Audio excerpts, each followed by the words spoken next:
So, good morning, or good afternoon, or good evening, wherever you are in the world. Talent Finders would like to welcome speaker, lecturer, and specialist in international conscious leadership and management, Prasantha uh, Devulapalli. Welcome, Devulapalli, Prasantha. yeah, Sorry. no problem. Welcome. So, Prasantha, firstly, I'd like to congratulate you on all your achievements. Can you please share with us how your journey started? Yes, this was actually a very long time ago. I would say that, especially if you're talking about my leadership journey. Yes, It was after the pregnancy of my second child. I was in my early 30s, yes, and I was very frustrated because I didn't know what I wanted to do in life. I was lacking vision for myself and everything, and typically I think I also had postmortem depression and all of that, the whole package. So yes, I was, talking to my parents, and I told my dad, I remember I said that I'm divorcing my husband. That was the first thing that occurred to me. He says, why?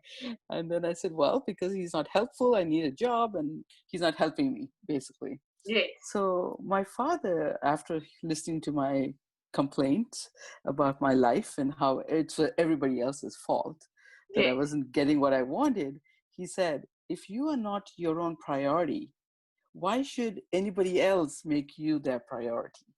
Very true. So and that changed something in me, because I said, that's true. If I don't value myself, what I have or don't have, Mm, why would anybody else see them? yeah, Even if they love you, it doesn't mean that they can see that. yeah. You have to put yourself there. So that's when it really started. I sat down and worked on myself, and it took me 2 whole years, but I got the job that I wanted. I started my leadership journey then, Amazing, actually. Yeah. amazing, amazing. So, you were born in India and you've lived in several countries, which is obviously amazing. Yeah. UK, Ireland, Trinidad, Denmark, and many more. So, how did this impact and influence the direction within your career? That actually has been the boon of my life, I would say. Yes, The fact that I have lived in so many different countries. Um, and I've kind of for me, it's always been about, the excitement of moving and meeting new people and all of that. yes, So I've always been asked, why wasn't it difficult for you to make the move? And I always said no, because I looked forward to the next experience to yes, learn something new. But I would say that what these experiences of living in all these countries have taught me, especially when I consider what kind of a leader I have become, is that I'm very adaptable. It yes, doesn't matter what kind of a job I'm doing or which type of business I am a leader of. I adapt to the surroundings extremely quickly. Um, and I come from a place of understanding, because I know that just as much as in different cultures and different people, that I've met along the way, that's important to be able to understand that people have different points. I mean, different way of doing things. yes, absolutely. So that made me very understanding in any situation of people as well, especially. And also, And I guess that culture, because every country has exactly, their own yeah, cultural, traditional ways of doing things.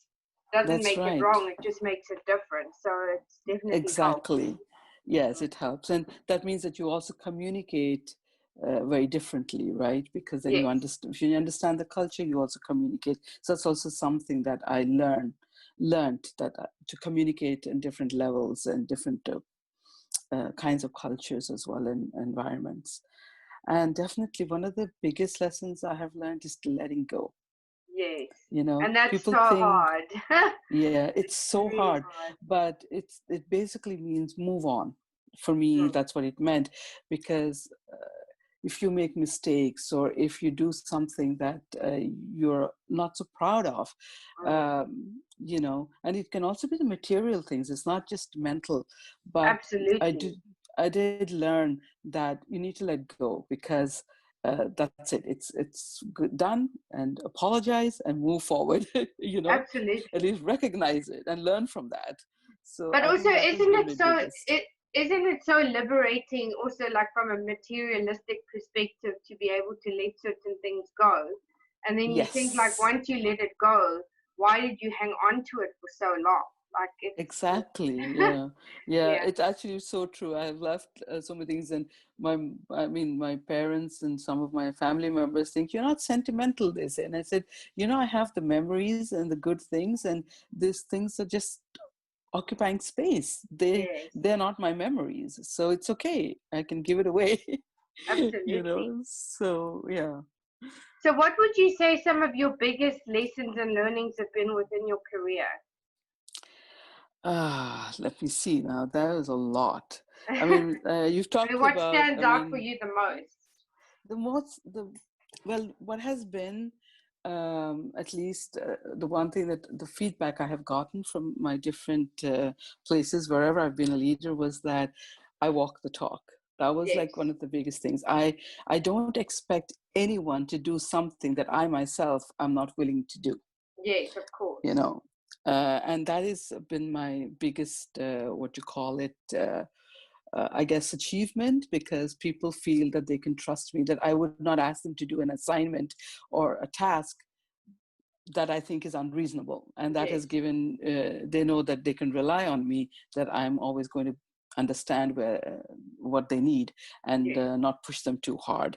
yes, And another thing I've also been told very often is that I am very clear in my communication, that they understand what I'm saying. I don't beat around the bush. I get to the point, and I'm very polite about it. yes, So that's, I think that's one thing. And another thing, I guess this was important for me is, we come to work, all of us, we go to work, mm, and we are there from 9 to 5, and we're putting our best foot forward. yes, So I always start from thinking that we are all here to do the best we absolutely can. So people mm, need that freedom, and that I have to give them the trust that they are doing the best that they can. yes, And that is very liberating also for me as a leader, and also for the person doing the task, because they don't feel that somebody is over their shoulder all the time and micromanaging their work. yes, That it's based on trust, that they also know how to lead their own work, that because they are here to do a good job, and they should yes, enjoy doing what they're doing. I absolutely. yeah, it would be a shame to think that you're spending 8 to 10 hours a day of your prime time away from your loved ones, your family, other stuff that you enjoy doing, and being in a place where you don't want to be, right? Exactly, Day in, day exactly. out. That is not a good feeling. And So there's many for me, people that are doing that, which is kind of sad. yes. So, Yeah. So that I do tell my colleagues that one of the things that's very important is that you really need to want to be here, and what can we do to make our work atmosphere better? It's a collective responsibility. It's not just the leader's responsibility, but all of us. We all yeah, have to contribute to make it good, because I don't want anyone to feel yeah, unhappy yeah, or at work. obligated to be somewhere they don't want to be. So, Exactly, exactly. so I want to talk to you around leadership or lack of leadership. You have a passion for leadership yourself. So, what do you believe is Yes. different about your leadership style, and what would you say is unique to your style of leadership? And what do you think needs to change in the current narrative on a global scale? That was a lot of questions in one. I would say that basically that we need to, I mean, throughout, worked the length and breadth of Norway in extremely different, diverse companies and departments. And Yes. I would say that I have met good leaders and bad leaders. And the good leaders I have learned from is, for example, that I can have all the education in the world, Mm, but if I don't be able, I mean, it's the experience at the end of the day that counts. yes. That will your unique experience. That's what makes you a good leader, to be able to understand that you have that experience and you can use it to to get the work done in a much, much more better way. Yes. That's one of the things. So education is very theoretical. Yes. And another thing I've learned is the empathy. I've had a leader that, I came in, it was the middle in North Norway.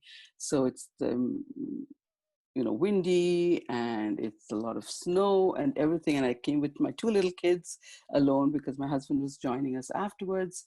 I was picked up by the airport by my future leader. And when I got to the house, the fridge was full of food. But even then, she called me and she said, I'll pick you up, and invited us home to her place for dinner, just saying that, you're new here and the weather is very harsh. And that she just wanted me to feel comfortable coming to this little place in the middle of nowhere. Yes. And that remained with me because, I mean, that experience stayed with me forever, saying that this is good leadership, because from the get-go, I trusted her. And if I made a mistake, I was not afraid to approach her and tell her that I made a mistake. How do we fix it? Yes. She just taught me. I was a head of department myself, and she was, of course, my boss. And these are little things that I feel are so important. And we do lack, a lot of leaders lack that. They lack empathy. They lack that understanding that what happens at our home plane has a huge effect on our work and what we do and how effective we are. Yeah.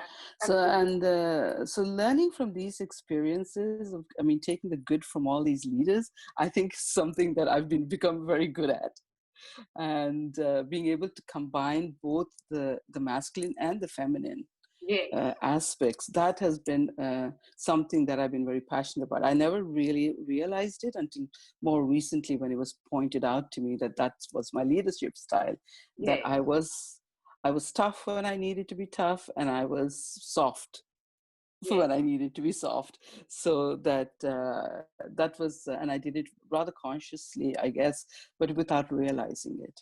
Yes. So that, I guess, is my unique leadership style.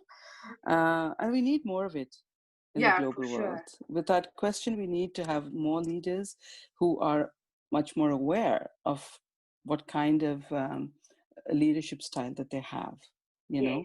because it will mean that they will be able to play much more on their strengths, and understand that the weaknesses can always be covered. That's why we have a team. We have colleagues that we work with, and to understand how we can use the strengths of others to make our company, our department, whatever it is, much, much better, get better Absolutely. quality out of it. For sure. So what and when did you decide to get into such a specialized niche of conscious leadership management? And for our audience who does not know what that is, can you share with us more about that? Well, this has been actually, I always wanted to know what kind of a leader I am, Yes. and where I'm coming from. And as I said previously, that it was very important for me that, just as I expect that my employees or colleagues enjoy being at workplace, it was just as important for me that I enjoyed working with them. Yes, of course. And so that meant that I put a lot of effort into looking into how I conducted myself, what is the tone of my speech, you know, Yes. um, and understand that, I come from a different culture in a predominantly white and Western society. This is where I've been working, and to Yes. know that it can be a huge advantage, Yes. but it can also be a disadvantage, and to know when it is an advantage and when it is a disadvantage, Yes. and to use it well. But the conscious leadership is more recent. It has happened with the unfortunately, or fortunately, we could say, a lot of Yes. good things happened with the coronavirus, really. Of course. So And I think yeah. the coronavirus accelerated a lot of things because I think we were heading Yes. in a very dangerous direction. And I just think that Yes. COVID-19 has literally accelerated everything that needed to be accelerated, Yeah, and you're it still so is. right. Absolutely. Yeah, you're absolutely right. I've been reading posts on LinkedIn where, and it's often the male part of it saying it's a hard world out there, the business world. You got to be competitive, you got to be aggressive, and so on. And these, I mean, it comes from a different mindset totally. And but the COVID has changed that. It has told us that you need to be more empathetic, you need to understand more, you need to be more open Yeah. to different ways of working. Just, before I had a friend of mine who works for a law firm, and she said, you know what, when they said, could we have home office? Because some of the women needed it when they had small children, the the department or the management said, no, sorry, tough luck, we need you to be here. But then COVID came, they had no choice, and they found out that the work can be just as well done from home, Yes. and even better. The quality was far better because women that were lawyers that were working in this were more relaxed. They were able to look at things at the time when they had the time, and without it interfering with their family life. Yeah. And also less So distractions, because I find like if you yes, work in an office, this one wants this and everybody wants something, and you actually can never yeah. really get stuff done. Yeah, yeah, and I remember I was joking with one of my friends, and she said that, yeah, nobody really wants to employ me because I'm like a young mother, and I Yes. said, you know what? Unfortunately, I think management is missing out on a gold mine here, because if there's anything that I know, a Yes. mother of young children, she is quick, she's effective, she has no time to sit around and chit chat around the coffee machine. Yes. She gets the job done, and if she would cut out unnecessary meetings, and even if they are, she'll come to conclusions very, very quickly, because that's what she's dealing with Yes. every single moment of her life when she is at home in the morning. It starts from the morning. So it's kind of like fascinating, that I hope that the COVID has taught us that a lot of can change, Yes. especially what women bring to the table. Yes. Exactly. So what would you say has been or have been some of your biggest career highlights? My biggest career highlights was, I think, like I told you, the first one was when I got my very first job. That I realized that because I was just fresh out of university, and I had thought that all this knowledge that I've accumulated is going to like open doors for me, and I will be able to do a fantastic job. And when I started, my boss, and I was very disappointed because I didn't seem to be using any of my education. Yes. And and then she said to me, and I think that has literally paved the way for me. Uh, that was a high for me, because she said, and I was working as a refugee consultant at the time, and she said that, you know what, forget your education. You'd be lucky if you can use 10% of your education in any work situation, not Yes. just here. It's your experiences. Tap onto your experiences. And when I started to think about what she meant, within that, within a few months, I realized that the people that I was dealing with, the refugees, I put myself into their shoes, and I Yes. thought to myself, oh my God, how would it be if I had to run, leaving my family behind, not knowing whether they're safe or not, uh, all of that, everything, and I'm just trying to protect myself. Yes. How would it be? And it also reminded me that I myself am an immigrant here, learning a new language, a new culture, and trying to adjust to all of these new impulses. And I didn't even have the pressure because I came voluntarily here, Yes, whereas of they were course. forced to be here. Yes. And how traumatic it must be. So at the end of the day, when I was leaving that job, moving to another place, all the refugees came together that were under my clients, and they bought me a huge bouquet of flowers. And I still remember, even to this day, it makes me so emotional. And they gave me this bouquet of flowers, and they said, thank you for listening to our stories, and thank you for not seeing us as a number but as people. Yes. which is And amazing. that I mean, it gives me goosebumps even now when I think about it, because I never realized the impact of just listening, Yes, and being from a place of humility, and to understand that, oh my God, another person's journey is can be much, much more tougher than mine, yes, and to have that humility. So it was my biggest high, I would say, although people say, well, that was like years ago, but still, it's what's carried me through all this time, to be able to listen to people, and to listen to, I mean, to understand them and know that they have a story behind what I see in the facade. yes, And that still is a very strong thing for me even now.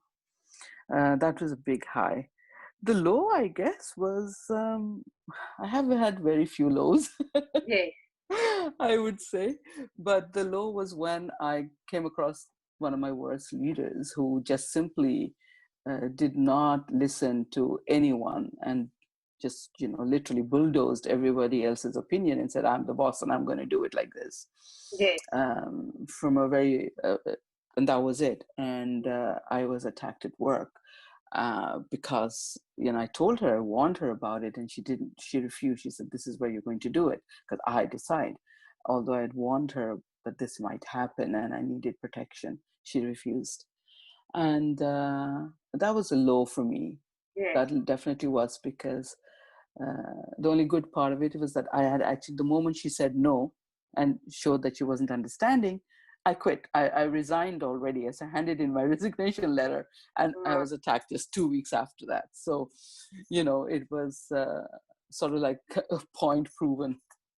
Uh, yes. so that was the only low, I would say. And even that taught me an experience, Of definitely. course, it's all learning at Yeah, the end of the yeah, day. exactly. So, So, having over 20 years in leadership positions in the medical sector, from heads of departments and project management with budgets of hundreds of millions of dollars, can you please yeah. share with us more about this? And did being in this leadership position help you when you expanded into speaking?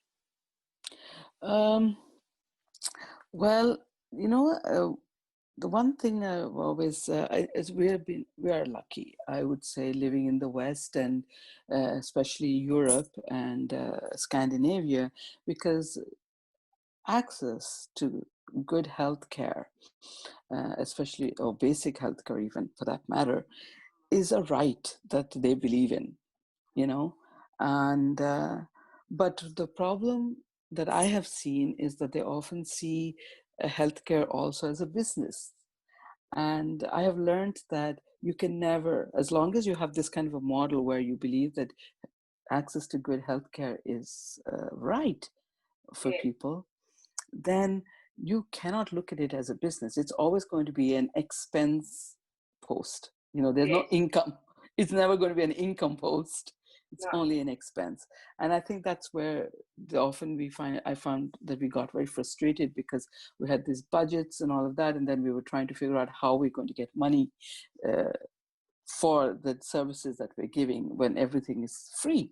yes, So I found that they reorganize themselves constantly, trying to figure out how we're going to make money off healthcare, when really we need to change that particular mindset. So that was the thing.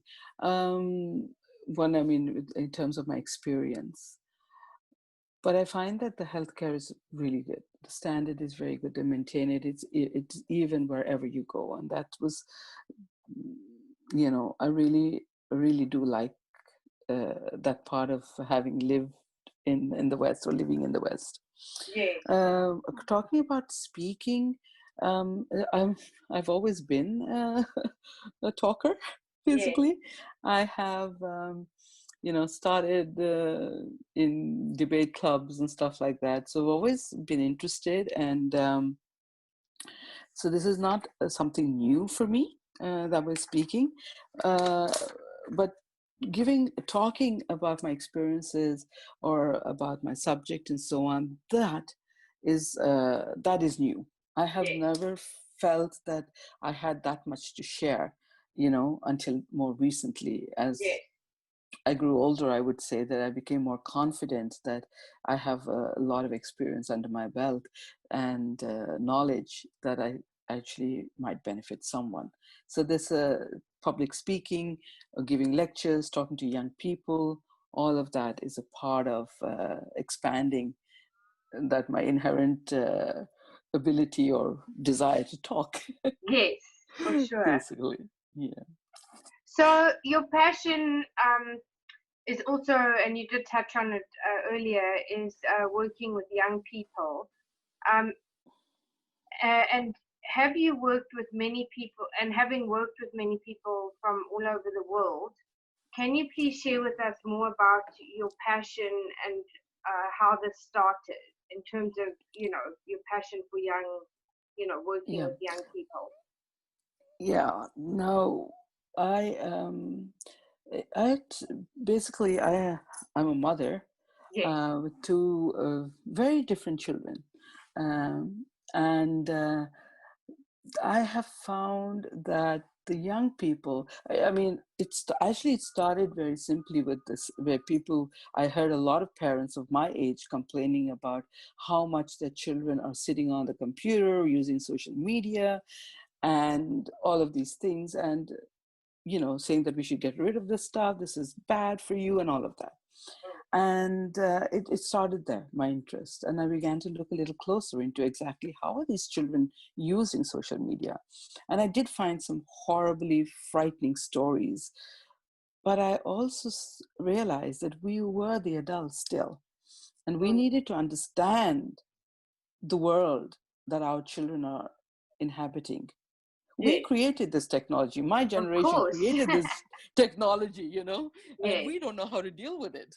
Honestly yeah, speaking, we're horrible at it. And I said, that's not good. We can't sit there and complain about our young people mm, when we ourselves don't understand what we have created and given to them. So it started from there, actually. So to understand more about what is it that they're being exposed to, and what can I as an adult do, instead of constantly telling them this is bad, don't do it. I thought to myself, let's start from another place. Let's yeah, start from a place of understanding, and a place of saying that, all right, I'm here to learn. What can you teach me as a young person? What can you teach me about this technology so that I also can use it just as well, and I can be the responsible adult on the social media, for example, and use that, yes, guide them, so that they don't make the mistakes that I know as an experienced person, as an adult, what can happen, yes, and come from a place of learning rather than telling, or yes, just giving orders to young people, which I felt was so wrong. So it started absolutely. basically from there. Okay. So what would be the three key pieces of advice for those looking to pursue a career in the same industry or similar Ah, industry? I believe that we need to have an abundance mindset. It's so Yes. important. Yeah. There is plenty for all of us, and sharing and ability to do that, I think, is very important. So we need to change our mindset of Yes. high competitive aggressive attitude. Yes. There's plenty for all of us. uh, and I think that thinking that if you're a leader, or if you're somewhere at the top, that you are alone, or that you are the one who decides everything and it's all on you. I Mm, think we need to also change that rhetoric, or that thought process. We need to yes. be more inclusive and understand that diversity is not just in terms of having different people of different color and gender in your team, but also in their leadership styles, their own personal way of doing things. That we need to also understand this diverse way of coming to the same conclusion. There are many roads that lead to Rome, for example. We need to literally look at that into our businesses as well. Yes. And I do believe, of course, in conscious leadership. I think and we need to make that shift Yes. from Absolutely. just a profit making mindset and leadership, where the bottom line is the most important thing. I think we need to move from that to much, much larger grade than we are doing today, simply because we need to save our planet. We need to secure a future for our children and our great grandchildren. So Yes, there's a, you know, it's our absolutely. responsibility. So you're fluent in a number of languages, which is amazing. Mhm. This must have given you such an advantage. So can you share with us more about how your passion for learning languages, and how did you balance your passion for learning and still maintain such a presence in such a highly skilled job? Well, language is power, Yes, you know, because when you have a language, you are able to understand the customs of the society, the yes, culture, of course. And I read somewhere that even the way you speak changes from the language that you have learned. absolutely. So your mind also changes. So that means that when I'm speaking Norwegian, I think differently. Yes, I automatically put myself into the Norwegian atmosphere, and how would a Norwegian or a Scandinavian think, and how would for example, my own language is totally different. And as Indians, we don't. It's so different way of approach of the same problem or issue. So that I found has been extremely helpful at work. mm, You want to work, you want to pay taxes, you want to be a part of the society that you are in. yes, And so I believe that you need to have language for that. So I'm yes. passionate about I remember that, my children, they speak also 3 languages and more. If I had my way, they would have spoken a lot, a lot more. Um, Sure. but I do remember that they said that, oh my God, won't your children be confused? And I said, well, I'm not going to speak Norwegian with my kids because I want them to learn proper Norwegian. I don't want them to learn this broken, bad Norwegian, because I was still learning Because it's not myself. an easy language. No, it's not. By a long shot, it is not easy. No, But if you have English, I guess it does help. It does yes. help. So we only spoke our mother tongue and English at home. Mm, And so my kids, they aced their language tests as well. And they was kind of surprised because they thought it would be very difficult for them and they wouldn't have an identity. mm, And which is language is also an identity, of course. But um, I said we are global. I myself have not, I left India when I was so young that I didn't really belong anywhere but to the world. So I yes, told my kids that this is the way it is going to be. You guys are born to Indian parents, and one of them has like not really belonged anywhere. She's not Indian and she's not Western either or yes, Scandinavian. And then top of it, you live here and you have family in India and the US and England and all over the world. And you need to be able to communicate with everyone. So that's just the way it is. So language has really made a basis for a lot of my achievements, I would say. amazing, Um, I, yeah, because it helps you communicate with the people around you, and they understand you better. for sure. So that leads me to the next question. We obviously COVID-19 has turned our lives inside out and upside down. So what Mm. and how have you adapted, and can you give us any examples?